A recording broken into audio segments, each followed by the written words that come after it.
Hello there, and welcome to the Terrace Scottish Football Podcast. My name is Craig Telfer, and this is your regular review of the Scottish lower leagues. Sean McGuigan isn't here, he couldn't be bothered, he told me he was fed up and needed a think, so picking up the slack is the man who puts the art into Dumbarton Football Club. Yes, it's Fraser Clarke. Fraser, how are you? That was a very nice intro. That was very novel, and I like the fact that you included Dumbarton, but crucially, unlike Sean McGuigan, you didn't get two key pieces of information wrong. What are the key pieces of information he gets wrong? Firstly, he assumed that I was from Dumbarton, which I'm not, and secondly, he assumed that Jackie Stewart was dead, which he's not. Yeah, that's right. I remember listening to that. That was mortifying. It's the sort of thing you probably should have discussed before you actually started recording. But nevertheless, it was very funny to listen back to. I suppose it's David Byrne, isn't it? He's considered the number one denizen of Dumbarton. Yeah, I mean, I would say so. I would have Jackie Stewart ahead of him, maybe. No, I'd have. You ever listened to "This Must Be the Place" by Talking Heads? I don't know if I have. I'm not a massive music person. Like, my music knowledge is nowhere near as strong as my knowledge of Stirling Albion players from 15 years ago. Right, well, give This Must Be the Place. We'll give E Zimbra, give Once in a Lifetime. Talking Heads have got a rich catalogue. You'll really like them, and then you'll be like, Jackie Hugh? Never heard of him. And then he'll die and I won't notice. Exactly. But how are things otherwise, Fraser? Everything good? Yeah, it's all right. I think when I did the podcast with Sean Sean Elderbrand last week, and we did the other Sean, the Sean with less letters in his name, crucially. I felt quite optimistic about Dumbarton.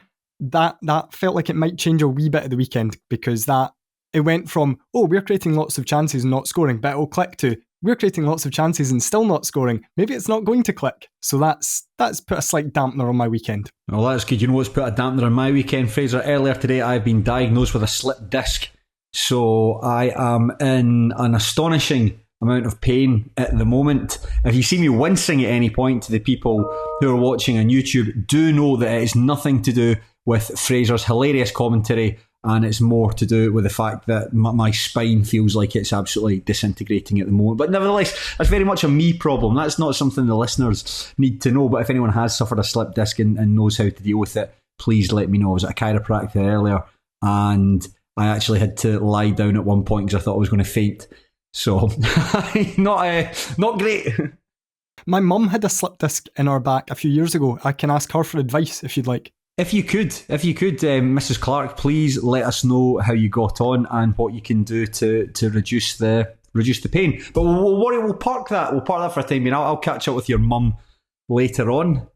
This is about me and you, because Fraser, you and I are doing our patented 3-game. Well, it's not your patented, it's my patented 3-game roundup of the lower leagues, examining one match from the Championship, another from League One, and a final fixture from League Two. We might have a laugh along the way, but we probably won't. I hope you appreciated the respect I showed for the 3-game format when I was standing in for you last week. I didn't listen to it. Just out of spite. When I saw people that I don't know were involved, I thought, I'm not listening to that. And I sent Fowler a middle finger emoji when he said it was people that I'm not too sure of who were getting involved. So I'm sure it's great. I showed the utmost respect, so you won't be able to sue me, crucially. That's a shame, because I'm absolutely desperate for the money at the moment. These chiropractor bills are a lot more expensive than one would have anticipated. But enough about my bad back and my financial embarrassment and the fact I nearly fainted in front of a man earlier today. There were some very large games in the Championship over the weekend, and there's really only one we can talk about, and that's Raith Rovers 1, Falkirk 0. Jack Hamilton's penalty after 11 minutes was enough to give Neil Collins his first victory as Raith manager. But I suppose the bigger story is the fact that Falkirk's unbeaten run has come to an end. 43 matches, 529 days between their defeat at the weekend there and the last time they lost out to Edinburgh City. And Raith Rovers have ended a rotten run of results, moved up into 7th place, and Falkirk are still in 2nd, 3 points behind Ayr United, but crucially with 2 games in hand. Fraser, not a lot happened here, I think it's fair to say. No, when I went to watch the highlights, I was quite looking forward to it, because you think Raith and Falkirk, okay, Raith this season haven't been great, but they've got players who are entertaining to watch. Falkirk, usually a great watch. Okay, they were without a fair few players for that game. I was looking forward to it, sat and watched the highlights, and it got to about halfway through, and I thought, are these highlights painting the picture of a game where not a lot happened, or did or is that accurate? So I went to check out the stats, and I think the goal, which was a penalty from Jack Hamilton, was the only shot either side had on target. Seriously, as bad as that? I think I watched the Raith Rovers highlights package. I think the penalty pops about midway through, and that's 11 minutes into the match, and I think that gives its own indication about the lack of quality on show here. I spoke to Sean McGuigan about this, and he he agreed. I didn't see the game, so I'm going to basically use Sean as a barometer. But he said it was very much defences up on top of this, and quite a turgid spectacle, quite a disappointing spectacle. And I think the big thing for this, we'll come on and talk about the constituent parts of this game, but I suppose we'll start with Jack Hamilton's penalty. I think this is perhaps one of the most clear and obvious penalties we're ever likely to see at any point this season. Yeah, it's clumsy. It's one of those ones where it's not like he's absolutely he's walloped the attacker to the ground or anything like that. It's just clumsy. It's a bit needless. Yeah. From where they are in the box at the time. You know who I was thinking of when I saw that tackle? Go on. I was thinking of Stuart Malcolm shouting at Gary Fisher in the Albion Rovers changing room. I was saying, it's a fucking lazy leg. It's the way it's worked. When Hamilton slips the ball back into Dylan Easton, you know what Easton wants to do. He's going to want to come in onto his left foot. And I just feel like Henderson, who's had a really good season up until this point, just Henderson, it's at that stage in the game, you're not exactly run off your feet at this point. It's a bit of a really cheap penalty to concede, especially at that stage in the game. I think the Stuart Malcolm quote, by the way, was "lazy leg is fucking lazy," wasn't it? Beg your pardon, so it is. It's the one that gets me. Yeah, it is. It looks like a tired challenge, which there's not really any excuse for at that stage in the game. And I don't know if there's maybe an element of, yeah, it's clumsy, but Falkirk in the form they're in are like, right, well, we've conceded a penalty, but we'll get back into this game. Something like that, where it's not like as devastating a blow as it would be to other teams. If you're on that form, you've given Celtic a really good game at Parkhead a week previous, you're kind of like, right, shit, that was a wee bit clumsy. That was a bit of a stupid foul to concede, but we'll be fine. We'll get ourselves back into that game. And it just, after how many games was it? 43, 44 games, 43. Whatever. After 43 games, it was just one that they couldn't get themselves back into. Yeah, I think that's something else that Sean McGuigan said. He was actually quite impressed with Raith Rovers' resilience. It's not something we've really seen from since Neil Collins has taken charge. Really, if you look at the games, there was getting a man sent off very early doors in the defeat to Dunfermline Athletic. In the game against Ayr United, when you go 2 goals up and then succumb and end up going down 3-2, that's something we haven't seen. So I suppose if we're trying to look for positives in the game, obviously it's Collins' first one. It's taken Raith Rovers out of this bit of a tailspin. But it does show that perhaps this team do have a bit of quality in being able to just get stuck in and dig out results. That's exactly what I panned them for in the podcast last week. It was becoming almost an alarming Neil Collins trait. The game against Ayr, 2-0 up, finishes 3-2. The game against Hamilton the week previous, 3-1 up, finishes 3-3. And I'd said against Hamilton, I wasn't sure if they got carried away. Thought, let's try and rack up 3, 4, 5 goals because Hamilton really looked all over the place in that game.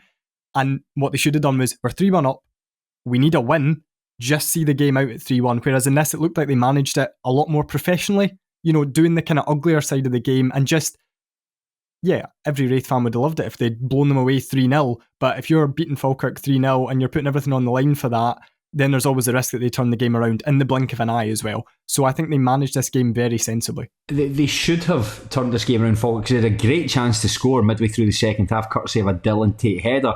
It's a free header at the back post, and not only does he not even test the goalkeeper, he doesn't even put it on target. And I think that for the meagre number of chances that Falkirk created, that was really one you'd expect them to have stuck away.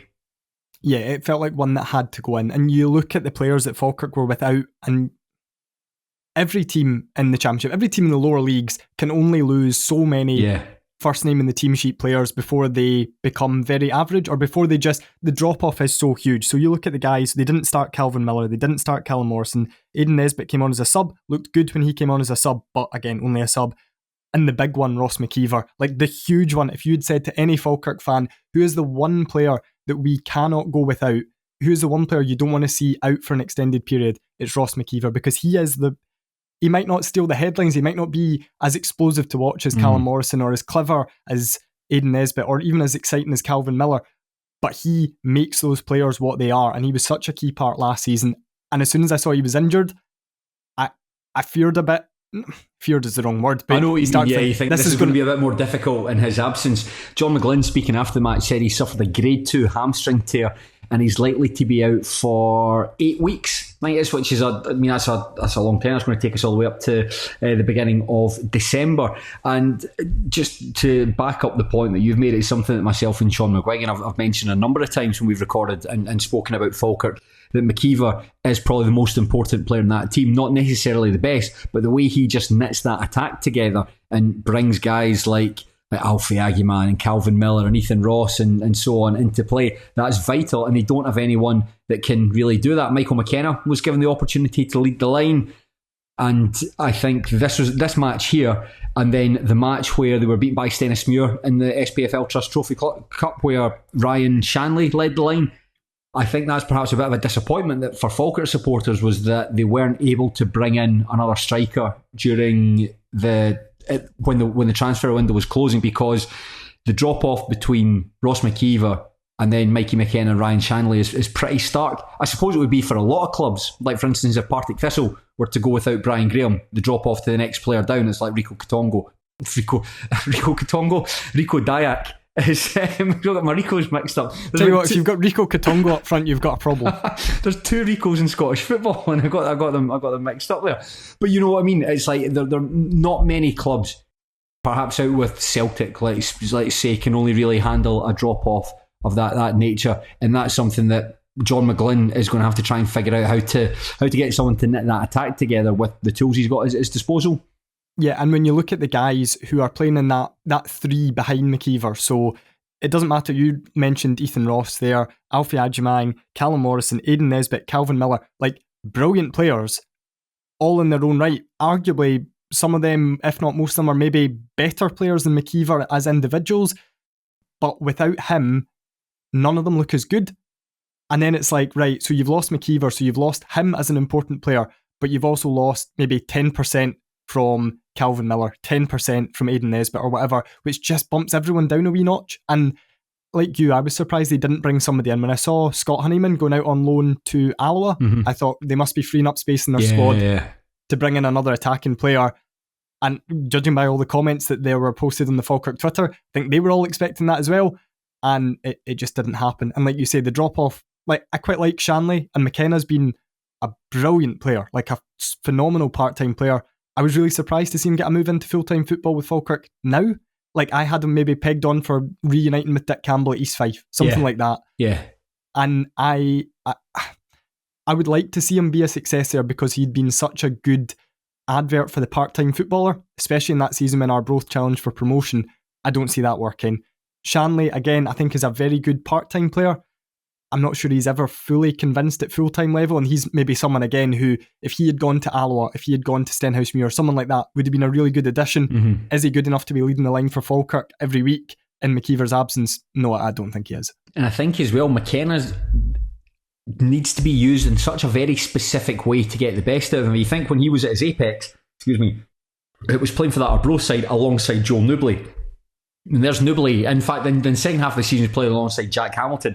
2 guys that are quite happy to play with their back to goal, do all the tough stuff, and allow McKeever to sort of nip in and find those little pockets. And I don't necessarily think he's quite got the capabilities to effectively do what Ross McKeever does. And I think that when McKeever was injured, the 2 names that came up automatically, like Innes Cameron was one at Kilmarnock, who's, I think Kilmarnock have persisted with him. It's not quite happened for him, so they'll drop into a team with Falkirk and what they're looking to do. That might be good for him. That didn't happen. The other one was Bobby Wales, obviously an absolute superstar at Alloa Athletic last season, also on loan from Kilmarnock. He'd have been a really good signing for them. Again, not necessarily going to replace what Ross McKeever can do, but just gives him a different kind of option. And so I think that's the big thing, is to see how John McGlynn can deal with that going forward. And I suppose, well, that brings its own pressure.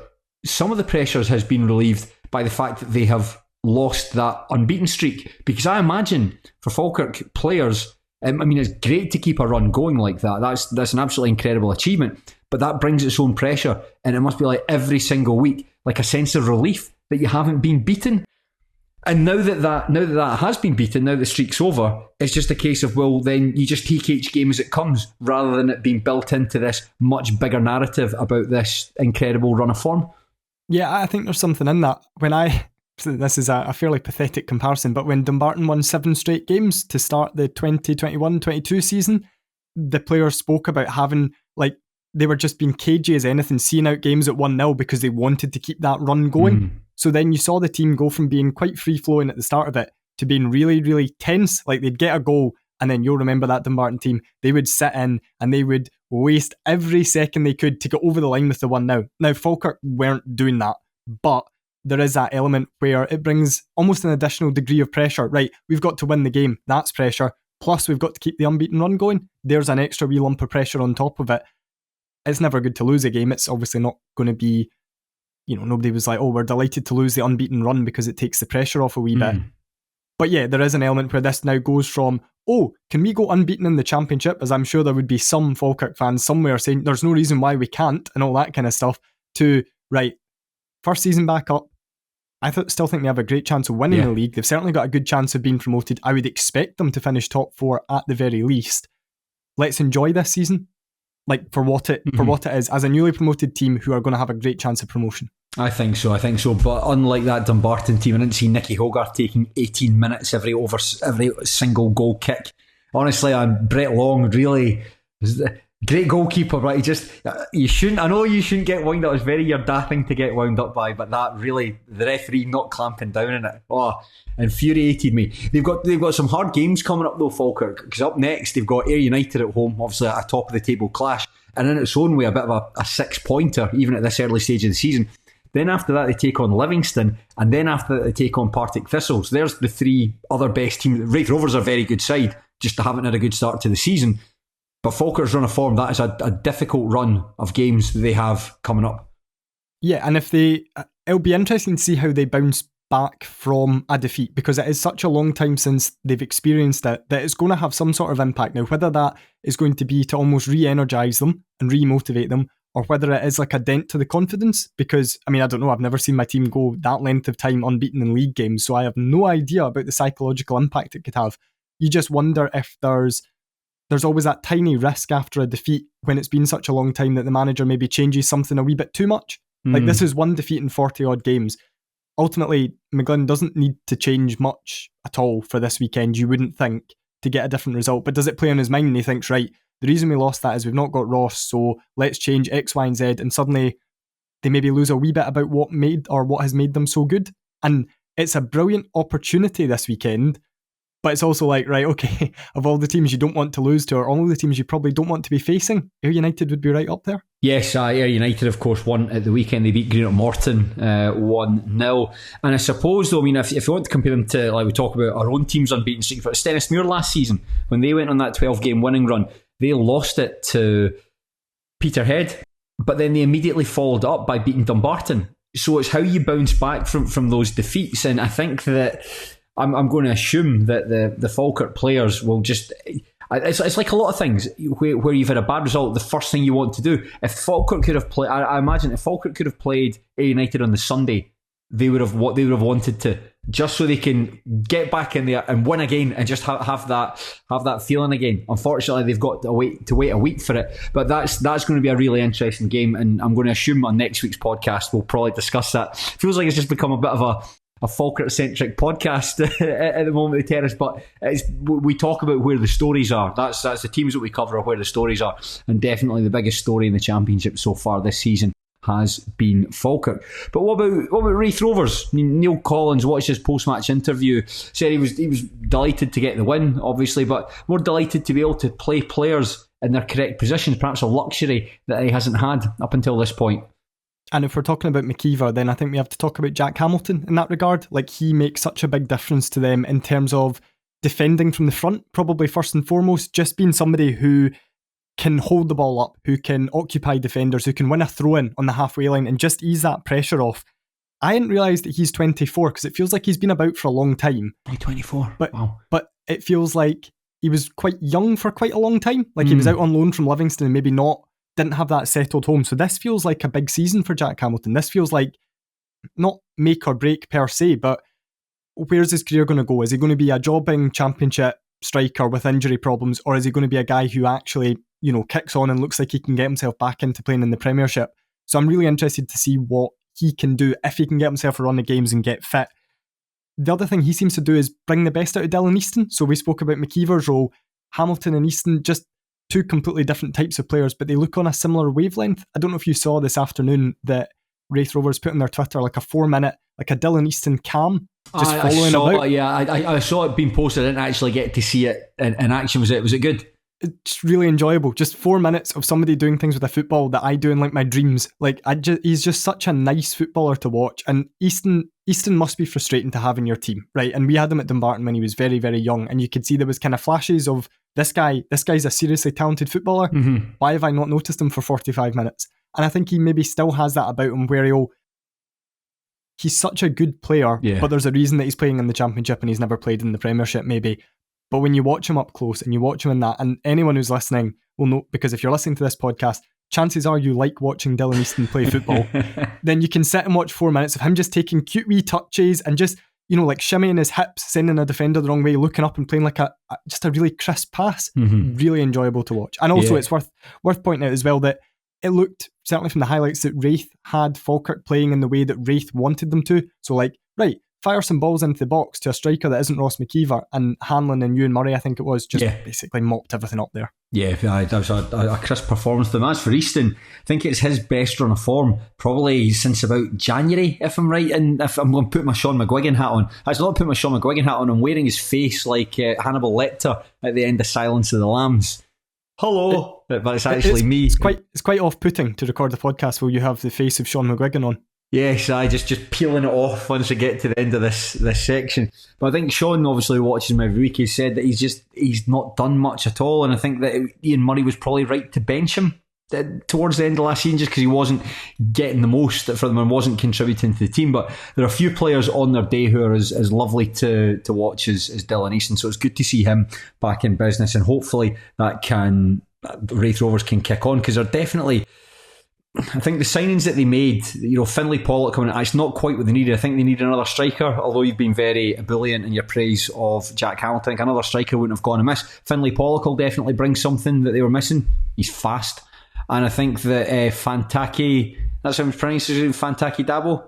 I think I said Fankate last week, but I don't know if that was, I have no idea. We might have got the N and the T in his first name mixed up. But anyway, they've actually got a proper right back, and that's something that they haven't necessarily had since Ross Millen was there.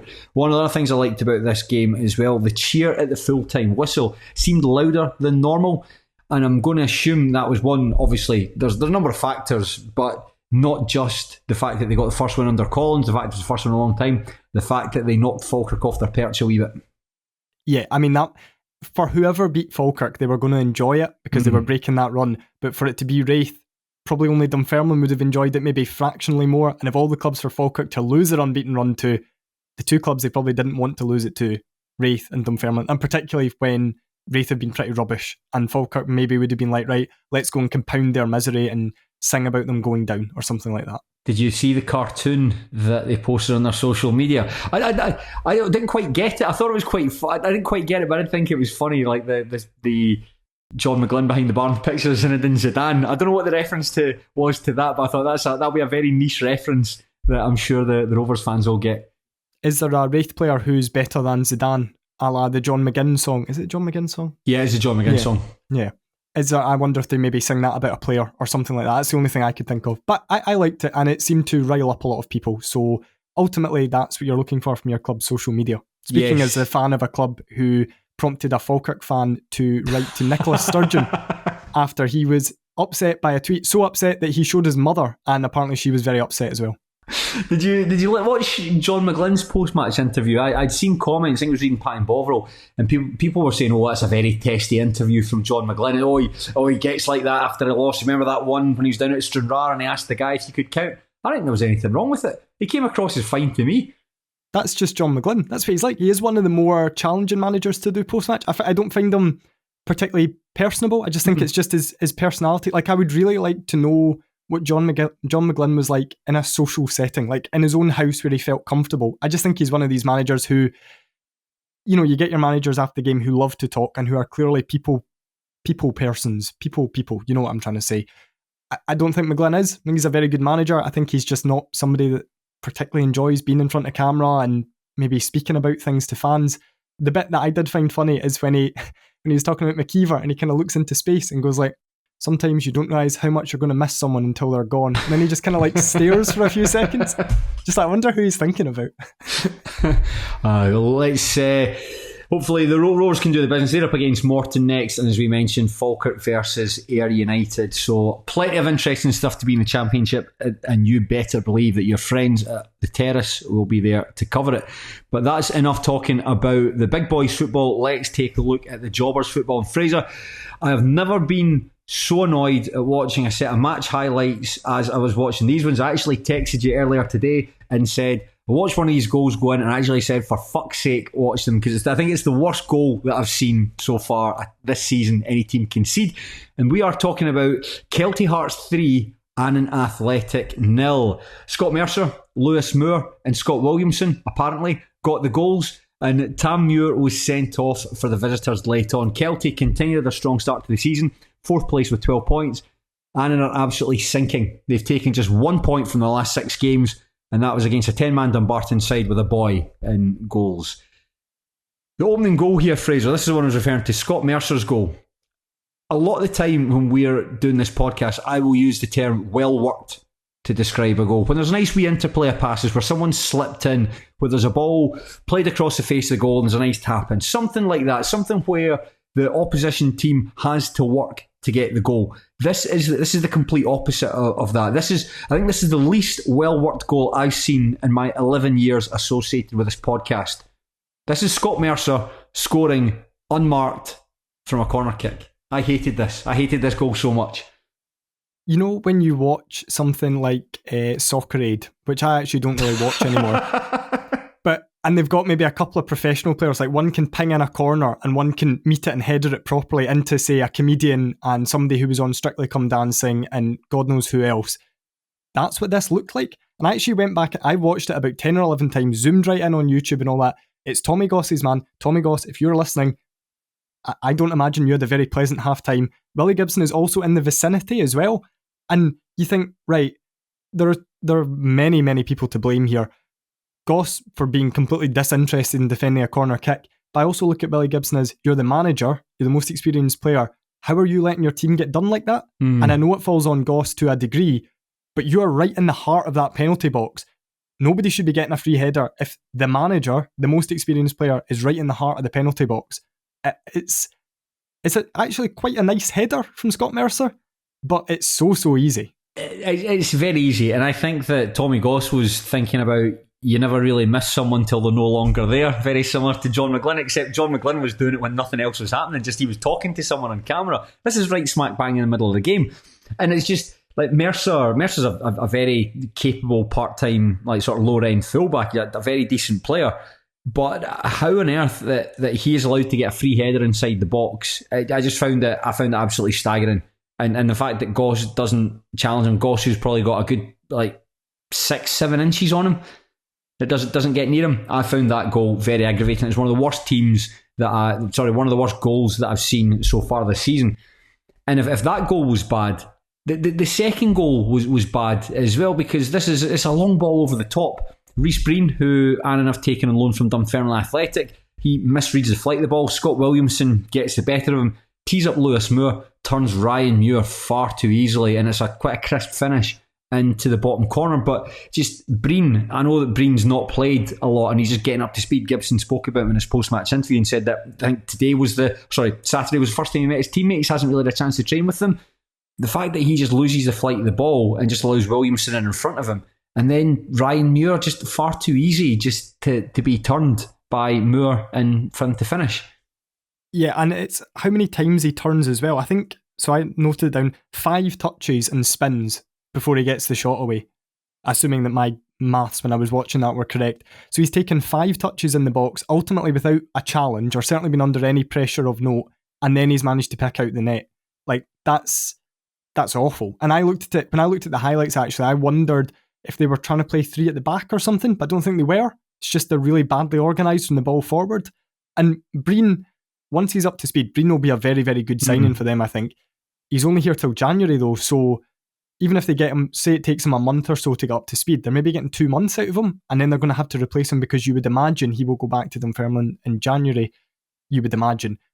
But that was very much the defending of a guy who hasn't played for a long time in a defence that doesn't really know where it's supposed to be. Like, it looks all over the place. Nobody seems to quite know their roles. Nobody looks fully comfortable. I suppose ultimately they've still got Tommy Muir. No. Tam Muir. Yeah, Tam Muir, yeah. Playing at centre half. Yeah, Tam Muir's like a centre forward. I know that he has now effectively become a central defender. I don't think he's played up front for Annan for a long time. But even so, he is more he's more of a natural attacker than he is a defender. He's somebody you stick in defence when you've got an injury crisis and he does a job for you. But you can't really be starting the season with him as your first choice centre half. I think he's a decent player. I think he's always been a player that has been round about our levels. He obviously had his time with Steny, he was at Stranraer, and I thought he'd probably do a job for us in League 2 or the bottom end of League 1. But not a centre-back. That was just like, oh, well, we can chuck him in there if we need him, so that would be useful as well.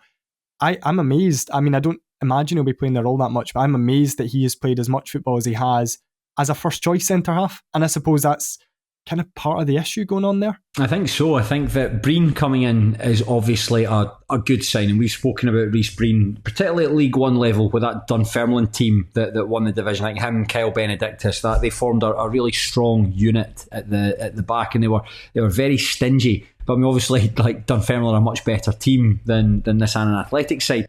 But I think that's perhaps been the failure at Annan, is to replace the players who have left. I think the only area where they've significantly upgraded is in goal. I think Jamie Smith's a good goalkeeper, and I think that in the circumstances, a good goalkeeper they could have got in to replace Greg Fleming. But at the back, with Matty Douglas and Benji Leeson both moving on to Queen of the South, Douglas hasn't necessarily been replaced. And in midfield, you've got guys like Paul McGowan in there, Josh Todd, like fine players, but they're not exactly the kind of player they're not going to do what Lucent does. Lucent charges people. He's a wrecking ball. That's how I've described it in the past, a wrecking ball. And instead you've got guys who are all like very neat and tidy football players, all very talented, all very capable. But if they lose the grip in the midfield, very easy to play through. And I think that's something that Annan have got to deal with. However, I can't even really blame the midfield for the 3 goals that they lost here. Yeah, the one thing I would say from a Kelty point of view is Scott Williamson. I still think he's terrible in front of goal, but really, really good at everything else. Like, he looks like a nightmare to play against. Got that down. I got those exact words. He is exactly the sort of player who will have a field day against this Annan defence. So Annan are the only team I've not seen live. I was away down south on holiday when we played them in the game that we ended up with a 16-year-old child in goals. But by all accounts, they were looking very porous in the back in that game. I know from listening to you talking about the Steny game, they were all over the place at the back in that. And I looked at Williamson, and to be fair, a few guys around him as well, Craig Johnson too, but Williamson in particular, and I thought, he is the sort of player who, if you are taking chances at the back, you might not have the composure to make anything of it, but he will create chances and he will pounce on every mistake because he's very rough around the edges, but he's such a live wire. And you're like, see, just with a couple more years of coaching, I think you could be a really, really good player. Yeah, I completely agree with you. When Steny Spear played Kelty Hearts on the second day of the season and lost 2-0, Williamson was just want to say, go and just fuck off. That's what it felt like. It's like, you ever been managed by a boss, and every time you're about to do something, he comes over your shoulder and says, what's that you're working on? That's what Scott Williamson's like. Just, I think that those elements, like his finishing, can be coached. I mean, he's still a Queen's Park player, so I'm going to assume he's still getting full-time coaching with him. I'm going to assume so. So those elements of the game, but just in terms of enthusiasm, work rate, application, ability to close down, not just running for the sake of running, but running to the right place at the right time. You saw that with Breen. And another day, Breen gets that ball and hooks out, but just because Williamson's there, you always think that you'll get an extra 10-15% of something going awry just because Williamson's lurking about. He's an agent of chaos. He's not quite the Joker, but he's like one of the Joker's henchmen. You know when Brendan Rodgers said that Daizan Maeda was the best pressing forward in world football or something? This is the role that Scott Williamson is going to morph into. Yes, if I think that if Brendan Rodgers wants to do better in Europe and avoid 7-1 defeats, you got to sign Scott Williamson, and you got to play him in a sort of dual pivot role up front alongside Daizan Maeda, because the teams will not be able to get out with that degree of enthusiasm. But I mean, you said about Williamson's finishing, Fraser. What did you think of his goal? Goal of the season contender here, or what? I've no idea how it went in. Did he touch it? Was he there? Like, did I play as big a part in that goal as anyone else? It's such a... I think they show the replay twice, don't they, on the highlights? They show it like once from behind the goal and then one sort of slowed down from behind the goal. I still don't fully understand how it's ended up in the back of the net, which you have to say is a great striker's instinct from Scott Williamson. No idea if he touches it, but great striking instinct. As we mentioned there, just him known to be at the right place at the right time. He knew that both Jamie Smith and Rico Kitongo wouldn't get it, so he was there to sort of just nudge it over the line. But 3-0, and again, going by the highlights, going by what I've read in Pie and Ball, 3-0 didn't sound like it flattered Kelty Hearts. Very capable side, and I think that they're making the division interesting, because I don't think they would have been in anyone's discussions to finish in the top 4. But from what I've seen, they're one of the better part-time sides that I've seen in the league so far. I think they've got a player like Michael Tidser, who too good for this level. He probably might not have the legs to get around the pitch as much as he would have liked. But I often described him, he plays like he's got a force field around him. Like, he's just capable of creating like half a yard of space for himself. His touch comes in. You think you've got him? No, he can just create that little space and pop the ball off to someone else. And you've got a talisman like that in the middle of the park. 2 energetic forwards, a good fullback in like Brodie Patterson, and Tam Ware, very capable central defender, and like a decent goalkeeper in Rudy Adams. You've got all the parts there to have a side that could challenge for promotion. They're looking a wee bit Montrose-esque in that regard, where they maybe don't have players that you look at on paper and you're like, right, he's sticking out like a sore thumb. He's phenomenally, a striker that bags in 25 goals or something like that. But just as a unit, they're so good. Like, they're so hardworking, which this sounds like faint praise, and it's not meant in that way at all. They're so hardworking. They've got so much like pace and dynamism, but it's all sensible running. Like you said with Williamson, they know they're not just running about like headless chickens and can be dragged about all over the pitch, because they look like they've got a good structure. And I think with Tidser being as good a footballer as he is, like, he's clearly somebody with such a good footballing brain that his sides would never really get dragged all over the place, because it's not a reflection of who he is as a player, or was as a player, certainly in his prime. Not that he seems to have dropped off massively at this point, but they just look like a side who are all pulling in one direction. They all know each other's strengths and weaknesses, and then they look like they've just got that wee bit of quality. Like, Tidser's obviously been there a while now, still looks quality at that level. Lewis Moore, I think, is a really good part-time player. I liked the look of him when he was at Queen's Park a few years ago. Just like somebody who's maybe got that wee bit extra 5% that most part-time players don't have. I don't know if they'll reach the top 4. I don't know if they'll tail off or something like that. But I don't think they'll be in any relegation danger at all. And that's incredibly embarrassing for somebody who tipped them for 9th position in his newspaper. It's easily done. It's usually, we all say things we regret. We all get carried away from time to time. And this is, of course, without like Liam Brown still to come back.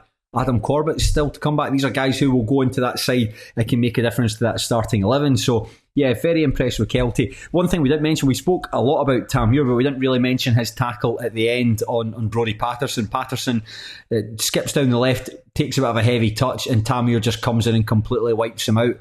And I don't like saying this, but I've seen Tam Muir do that before. He did it against Stennismuir in the 2022-23 season.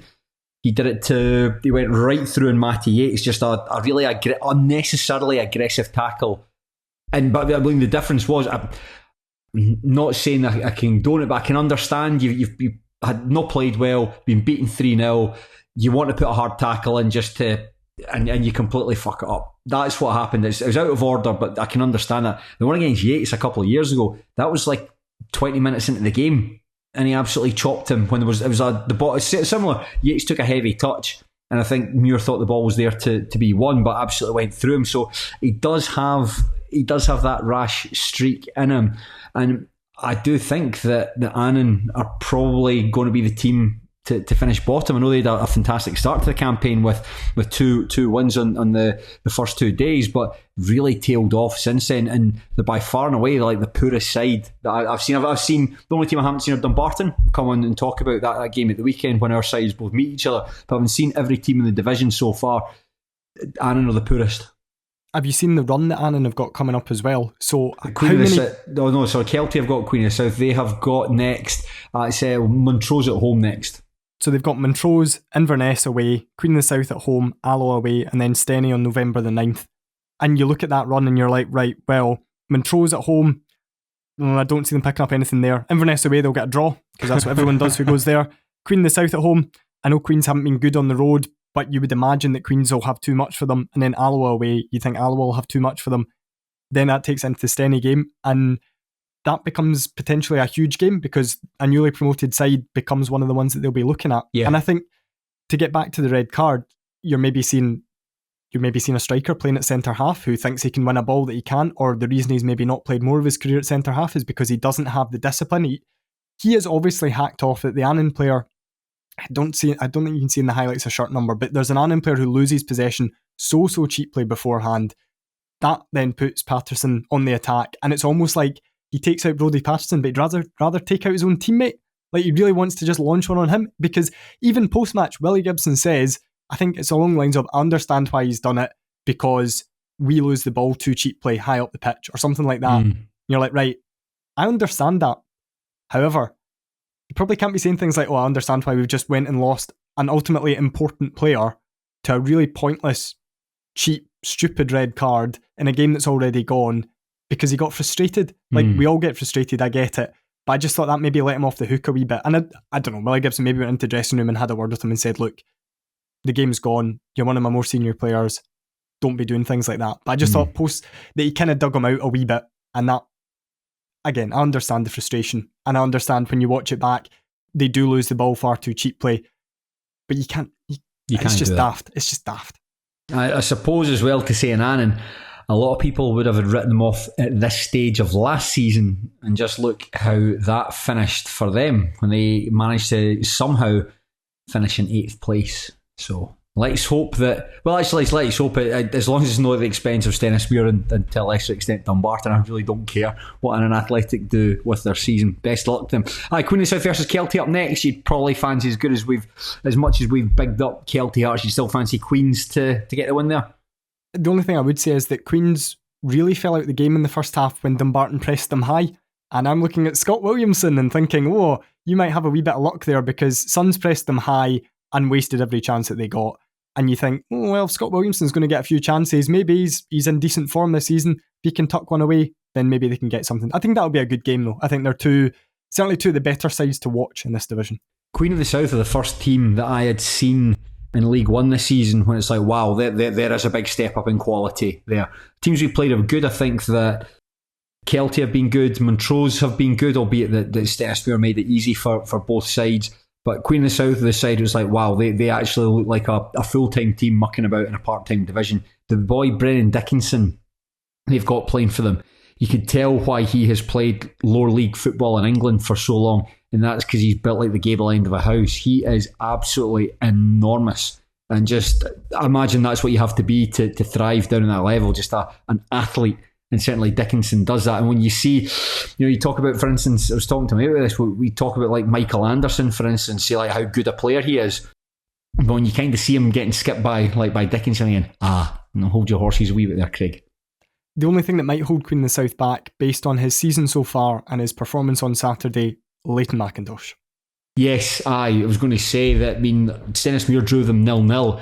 I think that most people associated with Steny thought that got away with one there. A very good point in the circumstances, because on another day, Queen of the South could have got 3 or 4 in that match. McIntosh had a header 6 yards out, unmarked, put it straight at Darren Jameson. Jameson had a great game, but it was because of opportunities that were just fired straight at him like that. And I think that's perhaps a regret from Peter Murphy and Colin McMenamin that they weren't able to get a high calibre striker. There's not many of them going around.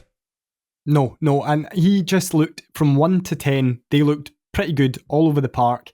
And then he just felt like the one, you're not quite the level of your teammates. And even on Saturday, he had a one-on-one which he missed, went clean through on goal, and he kind of hit the roof of the stand, the big stand behind the goal at Queen of the South, and he missed a penalty where Brett Long made himself smaller and stood in the middle of his goal. So that kind of summed up how his afternoon went. Very embarrassing, but not as embarrassing. As well as embarrassing the word for this, I'm going to go with embarrassing. Not as embarrassing what's going on at Inverness, Caledonian Thistle, because administration is looming. I think this has been in the post for a while, but this is, you can see the postman coming up the drive, I think, by this point with a lot of letters in his hand. They posted a very long-winded statement on their Twitter page, and it effectively said, we need to raise £200,000 in the next fortnight via crowdfunding, or we're going into administration. They also said they're looking for any innovative ideas for fundraising as well. So if anyone does have any innovative ideas for fundraising, do get in touch with, is it Panos Thomas? Panos Thomas, beg your pardon. Get in touch with him. His email address is on the tweet. But Fraser, what's your thoughts on the situation at Cali Thistle at the moment? 200,000 to raise in 2 weeks, or its administration looks, to me from the outside, like the plot of the Blues Brothers. It's unless somebody who is very wealthy, either as a business or, a diehard Cali fan who's maybe made a bit of money, thinks, right, we're not going into administration on my watch. It's not going to happen, because with a core support, see, even if you say on a good day, and I mean a very good day in the Premiership, Inverness's support maybe 4,500, 5,000. I don't see them being able to raise £200,000 in a fortnight. And it's also, right, £200,000 gets you through the fortnight. I think he said it's somewhere in the regions at 1.4 million to see out the season based on a second place finish. I'm going to say this now, they're not finishing second place in this league. Craig Fowler, you can quote me on that when they finish second in this league, but they're going to have to cut costs further. So their squad is probably going to be weaker come the end of January than it is now. It's already not looking too sharp.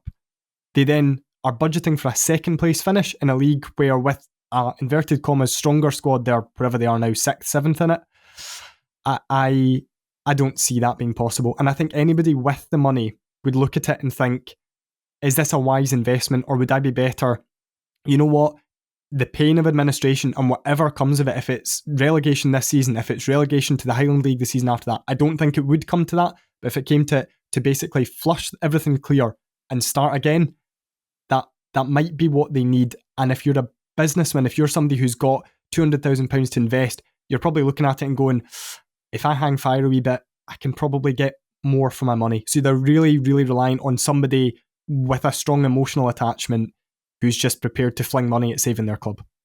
Yeah, that was kind of the impression I got when it was £200,000 just to keep the club ticking over, rather than £200,000 that's going to do something significant. Well, I'd be a bit cool on investing as well. And I was up at Inverness at the weekend there. I saw them, they drew 0-0 with Stennismuir. I didn't think much of them at all. Did not think much of them at all. I thought that they had two tactics. One of them was to pass the ball around a lot and then chip it over the top for Billy Mackay to run onto, or pass the ball around a lot and then give it to Louis Longstaff to come in onto his left foot and try to make something happen. And after about 5 or 10 minutes, when we figured out exactly what they wanted to do, they're quite easy to play against. You just cede possession to them. And we did that. I mean, since we were incredibly organised, very, very well-drilled side, they moved to a back five. Everyone absolutely knocked a pan in for the team. But the Inverness just don't have much of a threat. They're just not a particularly good side under Ferguson. And I suppose that if they do go into administration, this is perhaps one of the positives, and this is a very, very small positive in the sea of negatives that administration brings. Ferguson's likely to be moved on because he's, I'm going to assume, the highest paid employee there. There's no justification for keeping him on that salary. And I think that if you're a manager who had a bit more adventurousness about him, it might yield greater results. But certainly at the moment, if you change the strips and put Alloa strip on or a Montrose strip on, you wouldn't have been able to tell the difference, really. And they're not a particularly good side. But yeah, hopefully they can. I do actually, you never want to see any club go into administration of severe financial difficulty, so hopefully they're able to come to some sort of suitable conclusion. There's a new episode of The Wine is Shuffle that has been released. I think it's like 2 hours and 48 minutes.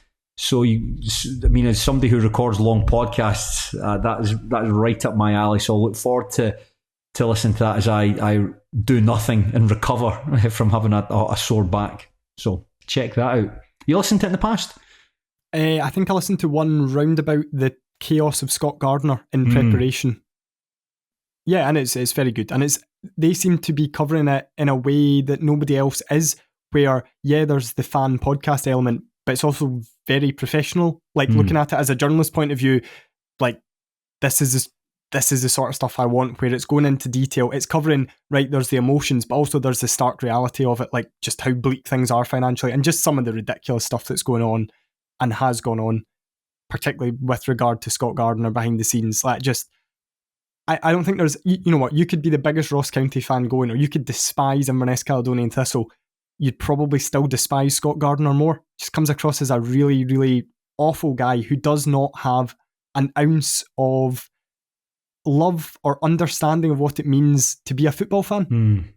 Yeah, I just in it, probably in it for himself. That puts himself first, club second, rather than the other way around.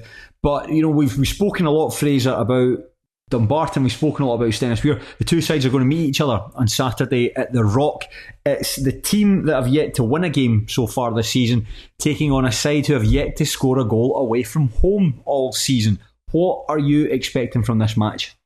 0-0, because Stenny, historically, as well, as I didn't realise you hadn't scored away from home, but Stenny, historically, their strengths are in defence, particularly away from home. We really struggled to score against them, other than that 4-2 game at the start of last season, which was just mayhem. So I think aside from that half, actually, we didn't score a single goal against Stenny last season. All 4 goals came in one half.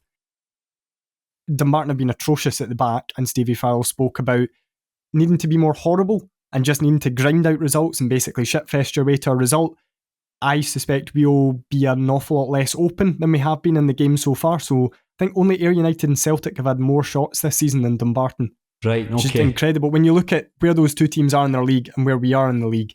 So we've been very, very expansive, but he was basically like, if we're going to be expansive, we need to be taking those chances and I guess ultimately winning games 4-2, 5-3, 3-1, 3-2, whatever. We've not. So we've been creating the chances to win a game 3-2 and losing it 1-0 or losing it 2-0. So I think we'll set up potentially first and foremost for a clean sheet. And that's going to be without Mark Durnan, who picked up a red card at the weekend. Really daft tackle, like just completely needless tackle, with a stand-in linesman who he then has a massive go at. Like, yeah, Leighton McIntosh was probably offside, but you've got some like 70-year-old guy running the line. Don't play an offside trap against him, because he's not really there to give offside decisions. So we'll have to do it without Mark Durnan, which is a big task. But I think that also maybe further in Fazzy's mind, he'll be like, right, without the skipper, keep it tight. Yeah. If we can nick a goal in the break and win 1-0, great, do it. Almost like Stenny did to us at the Rock in the game when it hit James Berry's arse and went in. If we can nick a goal in the break, great, do it. But first and foremost, get a clean sheet, I think will be the aim, and then start to build something from there. So I'm not expecting it to be a great game. I was going to ask, who's likely to play at centre back then in Durnan's absence? I think it'll be Mikey Miller. So I think it'll be Mikey Miller and Ethan Brown. But there's part of me that would like to just shake it up a wee bit and try Senna Niang at centre back and Mikey Miller in midfield. Okay. So Niang went into centre back at the weekend, and I quite liked what I saw. He just brought something a bit different. Like, he's a very good standing tackler. He's got a lot of pace. He's got a lot of energy. Just not a great passer of the ball. So when he's in midfield, he'll break up play really, really well, and he'll charge box to box really, really well, but he just doesn't have that composure on the ball to do something with it. And I remember Niang playing for Partick Thistle for a wee run of games at centre half where he looked quite decent. So I wonder if, look, we've not kept a clean sheet all season, aside from Berwick in the Challenge Cup, or Challenge Cup. So let's try something different. And Mikey Miller's been in at centre half when we've not been keeping clean sheets. Let's try Niang and Ethan Brown, maybe play Miller ahead of him, someone who I think naturally is a central midfielder. That suits him a lot more, and who is probably better on the ball than Niang is, just a wee bit more composed on the ball.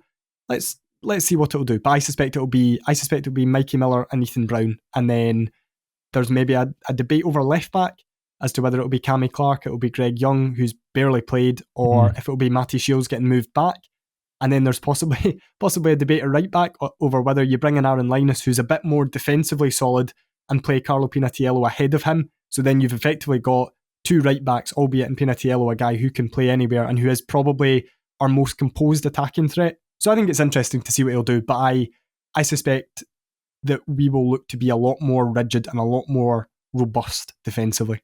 I actually saw Mikey Miller today when I was going to get some sun-dried tomato paste after my chiropractor appointment. Did I tell you about my slip disc? If not, stick around because I'm going to go into it in a bit more detail. Stennismuir have got a couple of injuries at the moment as well, which is frustrating. There's trying to think who's absent at the moment. So you've got guys like Ross Taylor, who you'll know very well, scored a winning goal against Dumbarton last season. Generally played quite well against Dumbarton actually. Anytime he'll be missing. Ewan O'Reilly might not be available as well. He's a pretty useful player. So we're down in terms of some of our bigger attacking threats. But I think that outside of that, you probably know what you're going to get from Stenny. You know how they're going to line up. It's going to be like a 4-2-3-1. You have your back four, Jameson, Meakin, Billam at fullbacks. Might be Aaron Steelsville, so probably Kyle Bannon, Greg Buchanan in the middle.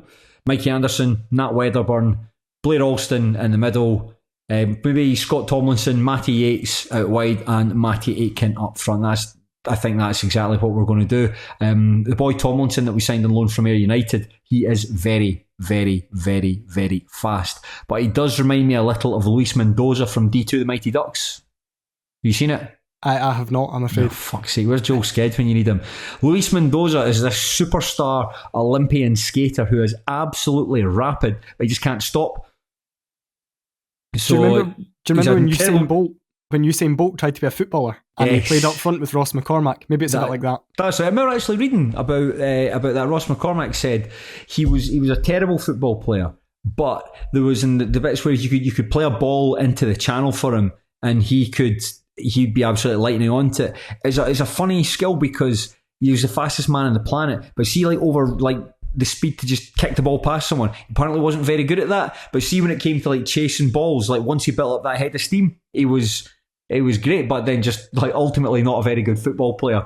So I'm not want to compare Scott Tomlinson to Usain Bolt. I think Luis Mendoza's a bit more appealing. In that movie, they're trying to create these drills to get him to slow down. So they build up these walls of like soft drinks cans. So obviously if he can't do it, he smashes into these soft drinks cans, sends them all flying. We've got to build them up painstakingly one by one. Just use a big cone. It's a lot simpler, just one item rather than loads of constituent parts. But yeah, I do fancy Stenny for this one. I think that if Stenny can get the win here, and I know it's going to be a hard game, I think that all the games against Dumbarton last season, they're all 1-0? 1-0 or 0-0? 4-2 was the first one, 0-0, but the other ones at the game at the Rock, the game at Oakville View, both 1-0s. So and they were. I thought all the games were really entertaining, despite the scoreline. Outside the first one, belie that, I think that Stennismuir and Dumbarton, there's quite a good rivalry there. I think the teams are quite well matched. So I'm looking forward to this, and I think that with Durnan's absence, I'd like to think that Matty Aitken can just try and pin, I don't know, like Aaron Linus or Mikey Miller or someone like that, and then just allow the team to play off him there. That's the hope. I do fancy Stenny to win this one. The law of averages says the more games you play away from home, the more likely you are to score in one of them, and that's happening this weekend. The law of averages says the more shots you have on goal, the more likely you are to score, but we haven't scored in our last 33 shots. So there you go. The law of averages is going to work out very, very well for one of the two of us. So tune in next week to find out who it is. And finally, before we move on to League 2, I think there's a nice wee wrinkle here for Dumbarton and Stennismuir. The fact that Nicky Devlin has been called up to the Scotland squad. Obviously, Scotland have got a dearth of quality players on the right-hand side of the fence at right wing-back. Devlin's form at Aberdeen, I think he deserves the call-up at the moment. He's had a very strong start to the season. But it's just great to see someone who broke into the Dumbarton first team, moved to Motherwell, had 2 loan spells at Stennismuir before signing for them permanently, and just a great career, someone who is absolutely 100% maximised as the best of what he's got and has really been able to kick on, and this is the fruit of his reward. You know, you might have been at Nicky Devlin's senior football debut because it was against Stenhousemuir in a game that the Warriors won 4-0 at Oakville View. He scored an own goal after 3 minutes. To give you an idea of the era, I'm pretty sure Grant Plenderleith and Paul Quinn scored. So probably there's these games when I look at them on soccer base, think you must have been there for it, but there's nothing about that game that's registering. So it was his senior football debut. I think he just turned 17, or he certainly, I'm sure he was fairly recently 17. Scored an own goal after 3 minutes, and Jim Chapman got sacked as our manager after it. So it's all been uphill since there. It's great, and it's a sliding doors thing, because I put this on Twitter, but Scott Booth released him. When Scott Booth came in, he fell out with a lot of senior players. Although that Devlin was a young guy when he was playing at Stennismere, I think that he, obviously the fact that about a year later he was captaining Ayr United shows that he was a mature presence. But the fact that Scott Booth called him into his office and said he was releasing him, and said that one of the reasons was he didn't think he was that confident, and then replacing a boy Robbie Duncan, who no one's ever seen head nor tail of since. But if Devlin had stayed at Stennismere, then who knows what might have happened. He might have just become like a jobbing part-time fullback. But the fact he goes on to Ayr United when they're going through that transitional period from part-time into full-time football does really, really well for them. And then just gets a move to Walsall, then Livingston, then a really big club at Aberdeen. And I don't think he was ever the sexiest signing that Aberdeen could have made. But as we say there, someone who just is completely dedicated to his craft, and someone who just wants to get better and better and better. And this is the result of it. And on top of that, you'll have met him as well. He is a lovely, lovely, lovely guy. I've met him a couple of times, but I met him in Germany, in Cologne, in the Switzerland game. So he was just out there as a punter. I remember asking him, saying, "You're a bit disappointed you didn't get called up?" He said, "It kind of crossed my mind, but I thought it was a bit far-fetched." But now, here he is, getting to enjoy himself with the national team. Somebody who overcame, and people maybe don't realise it at the time, but he overcame a serious injury when he was younger as well, because when he signed, so he broke into Dumbarton's team when he was 16, 17 years old, instantly looked head and shoulders above everyone else. And I think around about the March of that year, Motherwell paid a fee and they signed him, they took him to Fir Park, and he started really, really well for their reserves. So again, maybe 17, 18 at that point, and looked like he was going to be pushing on. And then he did his ACL. He was out for a year, and then they released him, and that's how he ended up bouncing around between. He did a second loan spell at us, then he had a loan spell at Steny, obviously, and then permanently, I think, at Steny, where I looked at that, I remember thinking at the time and being so gutted, because when he broke into our team and he was playing for Scotland's under 16s, under 17s, I think he captained the schoolboys or something like that. Not a surprise, because very, very much a captain in the way that he kind of presents himself and always has been. But I remember hyping him up to all my pals at school and being this guy's class. And then he got the injury, and then he ended up at Steny and Ayr, and I'm just maybe that injury just came at the wrong time and he wasn't fully developed, and it's just never going to be the same. So I'm so pleased for him. And I hope that all my school friends remember, most of whom I don't speak to anymore, remember me tipping him for big things 14 years ago. Yeah, great story. I really hope he gets on against Croatia or Portugal. That's who we're playing, isn't it? Yeah, Croatia and Portugal. So good luck to him. But our final game, we'll go from the glamour of the Scotland national team to the fag end of League Two. And our final game in this podcast took place at Stair Park, where Stranraer lost 2-0 to Stirling Albion. The Beano's goals came right at the end of either half. Eric Sula with the first, a very scrappy goal, and Adam Brown with a very well-placed free kick. One that could have been defended a hell of a lot better than it was. The win is Stirling's fourth of the campaign so far. It's kicked them up to fourth place on the table, but Stranraer remain stuck in last place. And I think Stranraer are a good place to start, because a lot's happened over really since that game. There's a really interesting interview with the interim manager, Scott Robertson, who took himself out of the running for the job. And then I think it was Monday, they brought in a new management team where former player Chris Aitken is going to take charge of the club.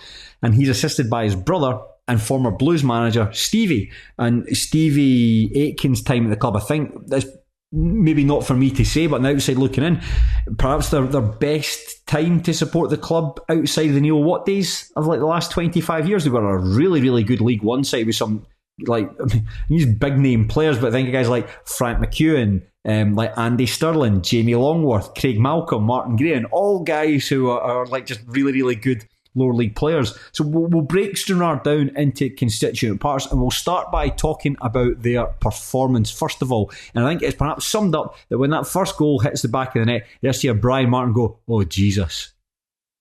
You know what was quite sad actually? See the commentary on this. I think Brian and Lawrence are normally fairly upbeat. They can be critical, but they can be, they give you a wee bit of hope, or they sounded, you just wanted to go and give them a hug. Yeah. See the bit, I think it's after the first goal, so I had it written down, is you hear, "Dearie dear, who cleared it?" And then Lawrence just goes, "I don't think anyone cleared it, Brian." There's also a bit where, and again, I've noted this down, but I've not noted who said it, trying to cut through porridge. They sounded so scunnered with it. And that performance, for them to be as negative as they were, for Scott Robertson's post-match to be as downbeat as it was, that performance, I think, set major alarm bells ringing because they looked hopeless in this game. And Stirling Albion, I mean, they cruised it. Maybe the goal coming a wee bit later than it did. It wasn't a 5-0 pumping or anything like that to make it 2-0. But it looked like they'd barely broken sweat. Yeah, I mean, I don't think they'll get an easier 3 points all season. And that's not to take anything away from them. You still have to go down and you still have to win the game. But yeah, from the commentary, from the highlights, from everything you read about it, Stranraer looked awful, and I think that's why they've acted so quickly in appointing the manager, because they looked at that and just thought, oh, in the words of Brian Martin, oh Jesus. I completely agree with every word you said there, Fraser. It's with Lawrence Nelson and Brian Martin, every time we talk about Stranraer's highlights, I'm going to say the same thing. They are the best in the lower leagues, but they're even from Brian Martin describing it as big coat weather, right at the very start, you think, right, there's something's changing here. Obviously, not just the seasons that are changing, but perhaps the mindset there. And for them they just sounded like curmudgeonly. And normally it's done in a way that's quite funny. That feels like there's a wee bit of a nod and a wink here. And that's why I love it so much. I mean, I remember thinking at the time, what on earth's going on? The more you listen to it, you actually appreciate it. These are just ultimately just fans of the club who have just formed this fantastic niche for themselves.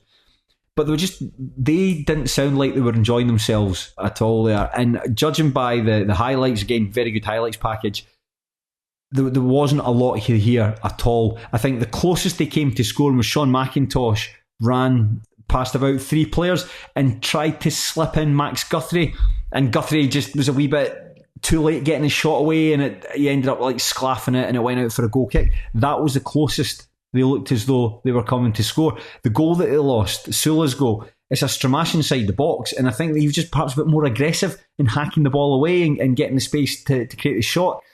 And the third one, I mean, I knew that Adam Brown scored a free kick, but when I actually saw it in the highlights, I'm thinking, surely this isn't the goal that he scores here, where it's like a daisy cutter. It's very well placed, but it's just a daisy cutter that I mean, the wall didn't look set up properly, the goalkeeper didn't look positioned properly, and that just summed it up, really. The free kick is really aesthetically pleasing in terms of it's just a really nice way to hit a ball, which Adam Brown, to be fair, has a really good technique for doing things like that. But he tucks it away like a penalty. See, I watched it back a few times, and yeah, he's obviously good at set pieces. That is an element that he's got to his game. But he's obviously looked at that wall set up, 2 yards outside their box, or maybe even inside their box, and thought, there's a gap there. If I just knock it through that, I'm not saying it's not going to take a huge amount of technique, but it's not Cristiano Ronaldo against Portsmouth in 2008. He spotted a wee gap and he's just basically zipped the ball into it. It's such a poor goal to lose. And it's a poor free kick that they concede on the first hand from Tam Brindley, where it's just really, again, lazy. I know it's getting towards the end of the game, but it's a foul conceded by somebody who, I'm not saying he doesn't care, but he's just like, oh, what a dreadful Saturday I'm having, just get out of my way, concedes a foul. They go and zip it in. It's just rubbish. Well, just on that, it says a lot that already the Aitkens have signed a new goalkeeper. Robbie Much is coming from United, and I think that might spell the end of young Jacob Pazikis' reign in goal, because I don't think he's particularly impressed. I think since the Lewis Budanaukis was the goalkeeper last season, thinking that particularly over the latter part of the season, those East Kilbride games, he made some absolutely phenomenal saves. And I don't think we really had that from Pazikis. So Much, very capable goalkeeper, but with Scott Brown having gone through a number of goalkeepers at Somerset Park, doesn't sound like he's got much of a future there, so hopefully he can do Stranraer a good turn. But then there was Scott Robertson's interview after the match, where he said, very, very open. He was talking about just how difficult it was to try and rouse this group of players, that he needs to be back playing to give them the experience that they're perhaps lacking in the middle of the park. He doesn't really want to do it because he doesn't actually like playing football, but he likes winning, and that's why he's been doing it for so long, because the football gives him that feeling of winning. And it's an interesting. I've never heard an interim manager or a manager speak like that before. I was absolutely gripped. I'd actually messaged you about it and said we could do a whole podcast just analysing it, because it reminds me of me in the car on the way home ranting to whoever I'm with about things that we did wrong in that game. But I feel like I probably wouldn't stand and say it to players who are ultimately my teammates and who I'm going to have to go into a dressing room with. But I understand it. I understand the frustration, absolutely. I did laugh at the line where he's like, I don't even like football. I just like winning. I'm like, Jesus, this has been a tough year and a half for you, Scott, because you're travelling down to Stranraer every second week. You're giving up Tuesday and Thursdays or whenever they train, and they haven't won very many games. So he must just be a nightmare to have in the house if you're his other half or his family at the moment. But it puts him in an interesting position coming into the changing room back as a player next week. I'm not saying he has to apologise for it, because I think the players ultimately deserved a bollocking. They weren't good enough. They clearly weren't, and they will all know. Nobody needs to tell a footballer that you've had a rubbish game. They all know if they've not played well, and they know that they probably deserved it. But there is just that kind of wee tinge of oh, he absolutely went through us last week, and he thinks we're all a bit thick, because it was you can't defend set pieces. We've not been able to defend set pieces for a few seasons. You can't coach somebody not to give a free kick away. Maybe you can. If you're an experienced defender like he is, you possibly, to a degree, you can coach people not to give a free kick away. You say, right, use your body shape, send them wide, or just jockey him a wee bit more. Do something. I don't know. I'm not a professional footballer. I've never played at any acceptable level. But you just kind of look at it and think, well, actually, you probably can, and this is maybe why you are not being made the permanent manager. Not that he wanted it, obviously, because he effectively stepped down as interim manager, but just really, really frustrated. And I suppose the one positive you can take from it, he was hurting as much as Brian and Lawrence were hurting. Yeah. There's a man who That's a good point. Didn't grow up supporting Stranraer or anything like that, but my goodness, does he care about that club. He absolutely has their interests at heart. And if Stevie Aitken and Chris Aitken can almost calm him down a wee bit, right, we need you on the park, we need you to be a leader. There's a guy who's going to put his body on the line for the team. And that ultimately might be what it takes to get them away from relegation danger. Yeah, I always quite liked Scott Robertson as a player as well. I always thought he was, I think he probably playing about all through the middle of the team. He can play at right back as well, I'm sure, sort of wide midfielder. So yeah, a very useful player, and someone who, as you say, has put a lot into Stranraer over the few years. And yeah, I don't like football. I just like winning. So why are you playing for Stranraer then? Go and play for East Kilbride. Go and sign for East Kilbride. They win most weeks. But he is going to be managed by Chris Aitken and Stevie Aitken. And now Chris Aitken was supposed to be appointed the Stirling Albion manager. I think he'd left his job at Cumnock to take the reins at Forth Bank. But then there was a change of heart there. And I think the street talk was that it was fan pressure. I don't think that was the case. I think it was somebody messaged me on Instagram to tell me actually what happened. There was a bit of confusion. I need to dig out the message, but it wasn't anything to do with board pressure. But I think that Stirling Albion fans were like, why are we trying to sign a guy who doesn't have a particularly impressive record? Great player for Stirling Albion and a very good player for Stranraer as well. He was part of that really good side that we spoke about earlier, but who got relegated with Kilwinning Rangers, and when he left the club they were sort of middling in the West Scotland First Division, I think it was. So it's not really going to wet the whistle of Stirling Albion fans, and you wonder what has convinced the Stranraer hierarchy to appoint him. I wonder how much of it was blind panic because of how bad Saturday was, and they thought, you know what, we need somebody different in, just a different voice.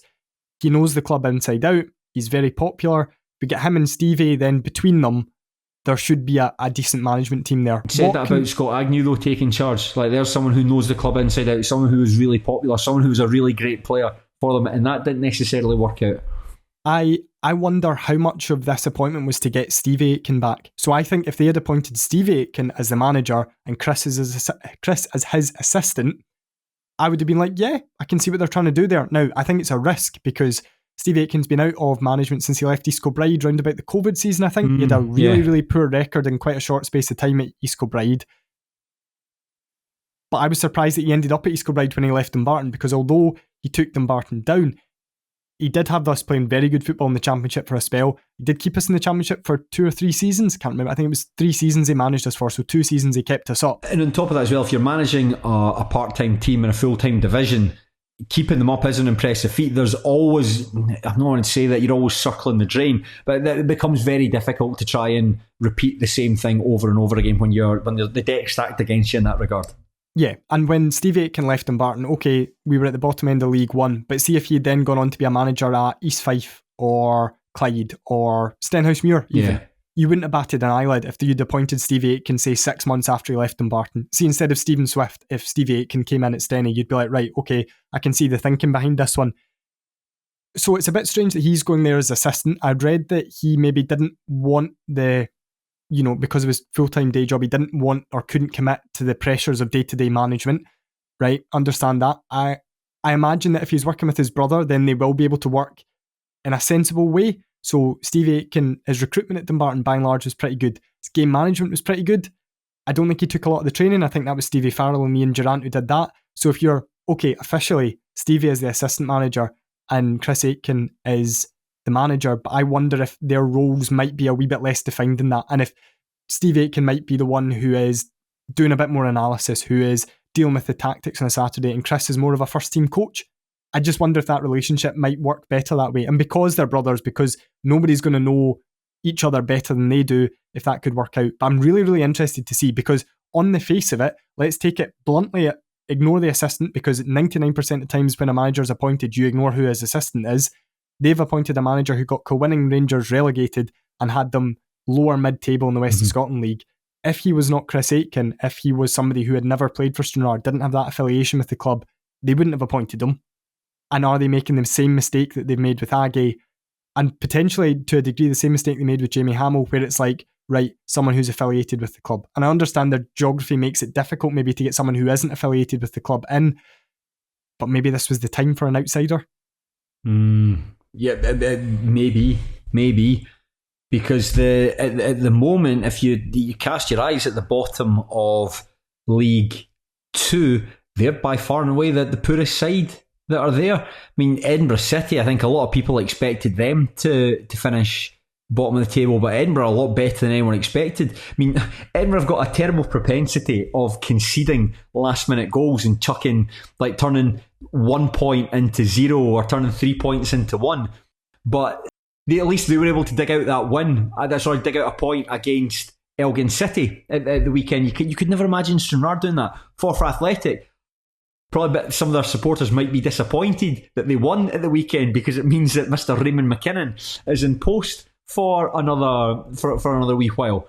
But these teams are showing that they're capable of digging. Clyde got a really good point up at Peterhead, and you're going to say Clyde's next game's against the Spartans. If Clyde win that, you would expect that to be the springboard. They can put the terrible start behind them, use that as a springboard to kick on. And I think there's cases to be made about all the poor sides, the poorer sides, so quote unquote, in that division. I don't really think there's a case to be made for Stranraer. And I thought the whole point of last season was this cannot happen again. And it kind of feels like the same. They got a similar pool of players. Similar things are happening again. We've seen this before. Again, from the highlights, they just look quite soft and quite weak and quite young. And it'll be interesting. So this weekend, probably the biggest game in the country, Edinburgh City against Stranraer this weekend. They're coming up against an Edinburgh City team who I think look a lot more impressive than everyone expected them to, who are also quite young and quite inexperienced in places. But this is going to be a game Stranraer maybe have to win.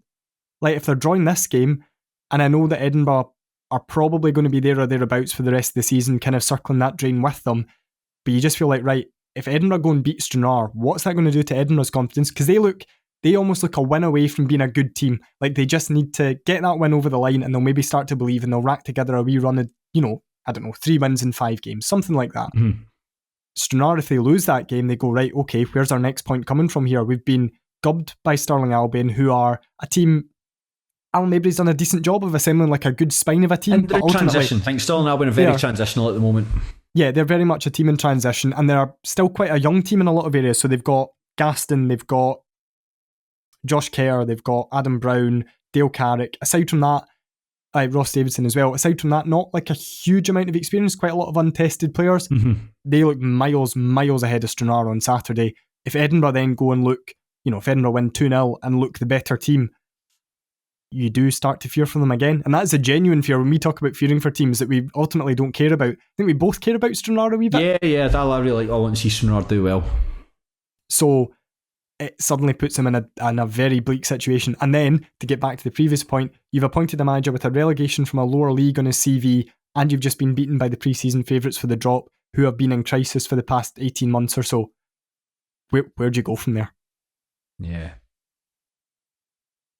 Talk about Stirling for a wee bit, just to wrap up. We spent a lot of time talking about Stranraer. Hard to know what to make of Stirling Albion. I think that you've summed them up quite well. I wanted to talk a bit about Adam Brown, obviously a player who I know very well from having seen him for 3 years at the Warriors. I think that the story was that Alan Maybury came in looking for him to see if they could speak to him. Gary Naismith, out of courtesy, said, Adam, listen, I don't want you to go, but I'm going to give you the opportunity to speak to them. Just make up your own mind. Brown had fallen down the pecking order, especially with the arrival of Blair Alston, looking to play in that attacking midfield role.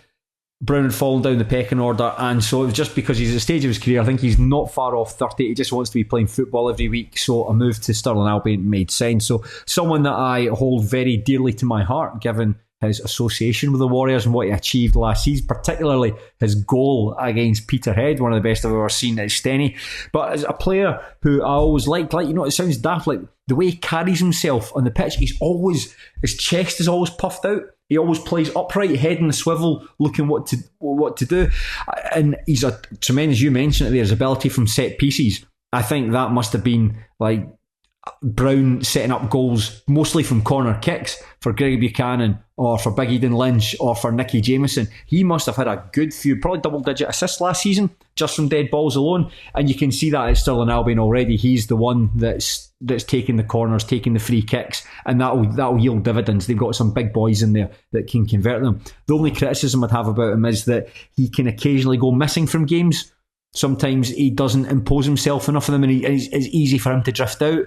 But when he's on it, he's a very capable player, and I think that's a good signing for Stirling Albion. And I think he's the sort of player that just tips the scales a wee bit in Stirling's favour, where you go from, you've got a handful of guys you can hang your hat on, and the most of it's made up of perhaps boys that are like younger players that are taking their first steps at this level, to saying, we've got a decent spine here, and they're being augmented by some younger boys. I think like Josh Kerr's a good signing as well, getting him through the door. I think it's a big season for Alex Ferguson.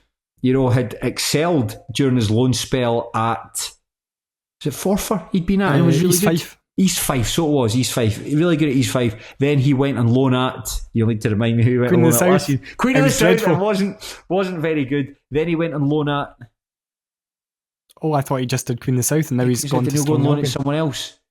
Well, I don't know if he did. He just come back to his parent club. He might have done, but nevertheless, I think he's a good signing.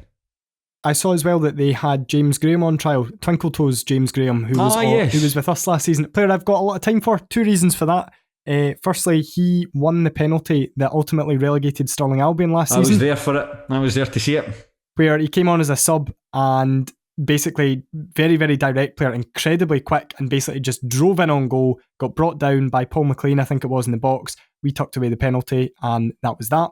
So he holds a place in my heart for that. And he also goes out with the niece of one of my pals. So there you go. How old's your pal? Oh, he's in his 40s. Ah, right, okay. Sorry. I was going to say, you're what, you about like 25, 26? 27 now. You're 27, I was going to say, one of your pal's nieces. She's very young. She's 4. He's very young, to be fair. Right, not that young. He's I don't actually know what age he is, 19, 20, something like that. So yes, I think he's somebody, when he was at Dumbarton, he didn't play a lot of football. I think if we hadn't been in such a tight battle to make the playoffs and then ultimately to get promoted, he would have played a fair bit more if we'd won the league, or if we were 5th or 6th and just had to go for it. I think he's a good player. He's very, very quick.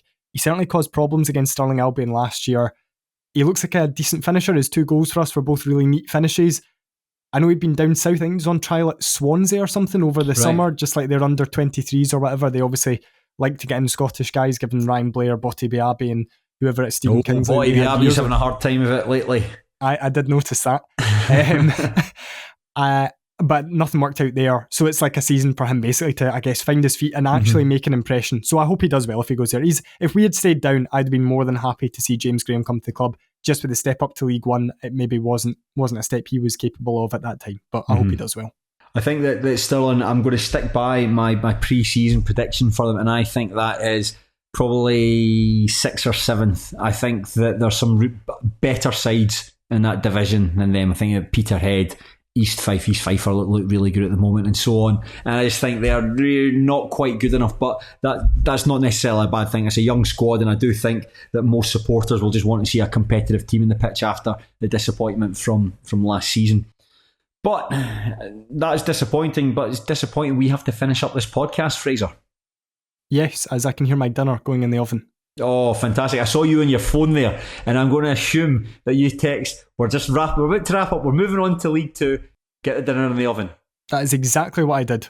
Perfect. Well, I won't want to keep you any more, Fraser. I obviously thank you to Fraser. It's good to hang out with someone who's not Sean, only from time to time, not all the time, but only from time to time. But if it is from time to time, I'm glad it's you and not one of the other ringers that they occasionally bring in. But thank you to Fraser, and thank you to you, the listener. Thank you for continuing to listen to the pair of us wheeze and just basically just have a laugh on your time for the past 90 minutes. If you do like this kind of content, please subscribe to Terrace Patreon for as little as £2 a month. You can have access to some fantastic content. There's some really, really good stuff going up there most days, and you'd be a fool not to. What does £2 get you in this economy? Cack all, apart from world-class audio listening that will just fill up your day.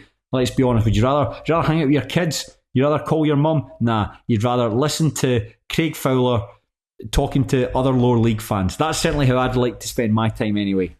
I at the moment I'm working my way through the podcast you did over lockdown on, well, not just you, I think it was mainly Tony Anderson on Peep Show. Oh yes, there was a group of us that did that. That was a labour of love. I don't think that anyone really enjoyed doing that, but nevertheless, thank you for listening. It just popped into my head. I remember seeing it at the time, and Peep Show is probably one of the programmes that is my go-to. Like, I have nothing else to watch, or just stick on Peep Show.